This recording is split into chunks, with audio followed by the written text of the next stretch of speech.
tend to practice in various positions throughout the day, because I used to practice in one position and totally wrecked my body. So yeah, I recommend, like, I love sitting on the floor. I have a cajon, which is like a good height for sitting. So I usually will sit on the cajon, and I have a footstool where I'll have my right foot propped at exactly this height.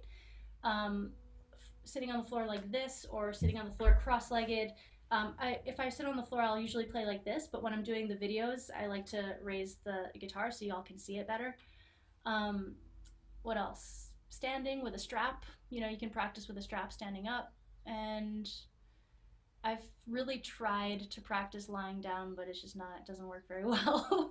I always wished it would work because sometimes I'm just like tired, but it doesn't really work. So, um, yeah, you know, sitting is something I used to sit mostly cross-legged, um, and like sitting for many hours at a time. And you know, when I first started, like the whole first like decade of my guitar career, was very a lot of intense long hours of practice and not very much awareness of my body, or even I was like young enough to believe that I was invincible, so I didn't think it really mattered.